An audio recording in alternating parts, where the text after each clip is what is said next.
የስም ቤተሰብ እንደምን ቆያችሁ? የእግዚአብሔር ጸጋና ሰላም በያላችሁበት ይብዛላችሁ። በአንድ ሐሳብ አሁንም ወደ እናንተ ብቅ ብያለሁ።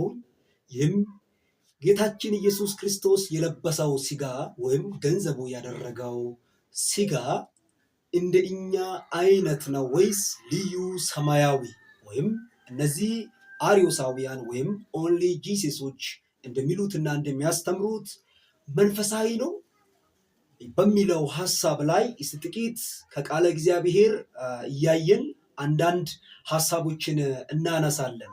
እንግዲህ እንደሚታወቀው እነዚህ ሐዋርያት ነን ባዮች ወይም ኦንሊ ጂሰስ በመባል በተለምዶ የሚታወቁ የእምነት ክፍሎች ስለ ኢየሱስ ክርስቶስ ሥጋ ወይም ሰውነት የሚያስተምሩት በጣም መጽሐፍ ቅዱስ ከሚያስተምረው እውነት ያፈነገጠ ከመሆኑም ባሻገር በመጽሐፍ ቅዱስ ላይ የተካሄደ ትልቅ ቅጥፈትና ክደት እንደሆነ አንዳንድ ሐሳቦችን እያነሳን እንመለከታለን ማለት ነው።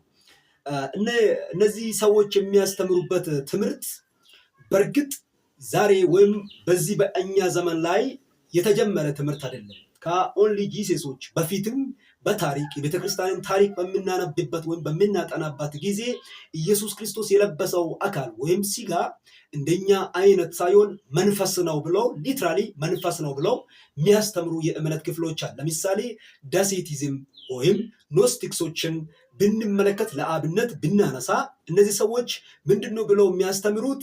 የኢየሱስ ክርስቶስ the body of Christ is a phantom የሚለውን ሐሳባቸውን ያራምዳሉ። እንዲሁም ደግሞ he is suffering a show ደም ማለት ነው። የኢየሱስ ክርስቶስ አካል መንፈስ ነው። ፓንቶም ማለት መንፈስ ነው። እንዲሁም ደግሞ መከራውም ሪል ወይም አክቹዋሊ የሆነ መከራ ሳይሆን just like እንደ ጥላ አይነት ወይም እንደ ምሳሌ አይነት ነው ብለው ያስተምራሉ ማለት ነው። እንግዲህ ይሄንን ሲዩት የሆነውን ወይም ሲታት የሆነውን አስተምሯቸውን ለማጽናት በተሳሳተ መንገድ የሚጠቅሱት ወይም ሪፌር የሚያደርጉት የመጽሐፍ ቅዱስ ክፍል ሉቃስ ወንጌል ምዕራፍ 24 ከቁጥር 36 እስከ 43 ድረስ ባለው ክፍል ላይ ያለውን ቃል ያነሳሉ ማለት ነው። ቃሉ እንዲህ ይነበባል። እስቲ ቃሉን ክፍል እናንብብ። ይህንንም ሲናገሩ ኢየሱስ ራሱ በመካከላቸው ቆሞ ሰላም ለእናንተ ይሁን አላቸው። ነገር ግን ደነገጡና ፈሩ፣ መንፈስም ያዩ መሰላቸው።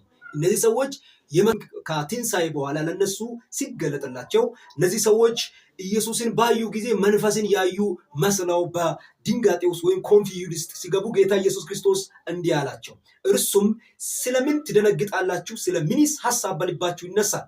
እኔ ራሴ እንዲሆኑ እጆቼንና እግሮቼን እዩ፣ በእኔ እንደሚታዩት መንፈስ ሥጋና አጥንት የለውምና እኔን ዳሳችሁ እዩ አላቸው።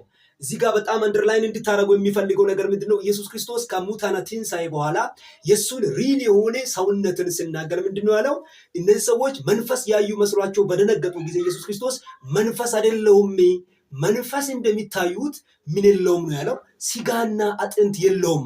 መንፈስ በእኔ እንደሚታዩት which means በእኔ ላይ ሥጋና አጥንት አለ፣ ይኸው ተመልከቱ፣ ዳሳችሁ እዩ ካለ በኋላ መንፈስ በእኔ ላይ እንደሚታዩት አጥንትና ሥጋ የለውም። መንፈስ በመሰረቱ ሥጋና አጥንት አይኖረውም። ጌታችን ኢየሱስ ክርስቶስ ግን ምንድነው ያለው? ተመልከቱ፣ እጆቻችሁን አምጡና በሰውነቴ ላይ ወይም በአካሌ ላይ አድርጋችሁ ዳሳችሁ ይሁኝ፣ እኔ ምንና ምን አለኝ አለ? አጥንትና ሥጋ አለኛል። ይህንንም ብሎ ቁጥር 40 ላይ ይህንንም ብሎ እጆቹንና እግሮቹን አሳያቸውና ይላል። ሊትራሊ ማለት ነው፣ ቃል በቃል እነዚህ እጆቹና እግሮቹ ወይም አጥንትና ሥጋው የኢየሱስ ክርስቶስ ምን የሆኑ ናቸው? የተዳሰሱ ናቸው በሐዋርያቶቹ ማለት ነው። ሐዋርያቶች አይተዋሉ፣ ዳስሰዋሉ ማለት ነው። ለዚህ ነው አንደኛው ዮሐንስ መልእክት ላይ ሐዋርያው ዮሐንስ ወንድማችን ሲናገር ምን አለ?